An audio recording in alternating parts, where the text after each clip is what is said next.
আমি আজকে আপনাদেরকে দেখাবো সয়াবিনের সবজি, মানে সয়াবিনের তরকারি কম তেলে কম মশলায় কি করে রান্না হয়। এখানে আমি আলু কেটে নিয়েছি, সয়াবিনটা গরম জলে কায়দা করে ধুয়ে নিয়েছি। আলুগুলোকে আমি ভাজি করে নেব। একটু ভাজি করার সময় অল্প লবণ আর অল্প হলুদ দিয়ে দেব, যাতে আলুটা ভালো কালার আসে। এই জন্য এখানে আমি দিয়ে দিচ্ছি কিছুটা লবণ আর কিছুটা হলুদ দিয়ে এগুলোকে আমি একটু কায়দা করে ভাজি করে নেব। তার মধ্যে আমি এখানে কিছু জিরে আর কিছু শুকনো লঙ্কা নিয়ে নিয়েছি। আলুটা ভাজি করা হয়ে গেছে, এবার আমি সয়াবিনগুলোকে ভাজি করে নেব। এগুলো ভাজি হতে হতে আমি ওগুলোকে পিষে নেব। আর সয়াবিনটাও ভাজি করা হয়ে গেছে, এবার আমি দিয়ে দেব পেঁয়াজ।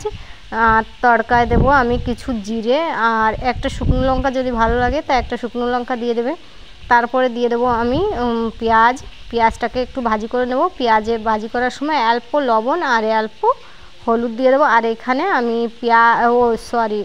জিরে আর ঝাল বাটা যে পেস্টটা সেইটা আমি দিয়ে দিছি। তারপরে দিয়ে দিছি হলুদ যেটুকু লাগবে তরকারিতে, তারপর দিয়ে দেবো লবণ, স্বাদ অনুসার লবণ। ওর পর আমি লবণটা দেওয়ার পরে অল্পটুনি মশলাটাকে আমি একটু কষিয়ে নেব। তারপর অল্পটুনি জল দিয়ে আরও 2 মিনিট কষিয়ে নেব এটাকে। তারপরে ছেড়ে দিছি আমি আলুটাকে একটু 2 মিনিটের জন্য ভাজি করে নেব। দেখতে পারো আলুটাকে ভাজি হয়ে গেলে তারপরে আমি জল ঢেলে দেবো। আলুটা ভাজি হয়ে গেছে, এবারে দিয়ে দেবো আমি জল, পরিমাণ মতো জল দেবো, মেলা দেবো না। তারপর ঢেকে দেবো। এর মধ্যে আমি পিষে নেব গরম মশলা। এখানে লবঙ্গ, ইলাইচি, দারচিনি আর কিছু জিরে আর আমি 2টো কালি মির্চ নিয়েছি, আনি গোলমরিচ। আর দেখতে পাবো তরকারিটার কালার কত সুন্দর এসছে। আর আমি দিয়ে দিচ্ছি সয়াবিনটা ছেড়ে দিচ্ছি। তরকারিটা কমপ্লিট হয়ে গেছে। এবার আমি দিয়ে দিচ্ছি মশলাটা দিয়ে আমি 2 মিনিট আরও চুলোর পরে রেখে দেবো।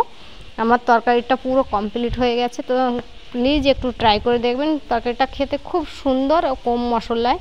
দেখতে পারো কত সুন্দর কালার আসছে। প্লিজ যদি ভালো লাগে তো ভিডিওটাকে লাইক করবে, শেয়ার করবে, আর প্লিজ ফেসবুকে ফলো করবে, ইউটিউবে সাবস্ক্রাইব করবে।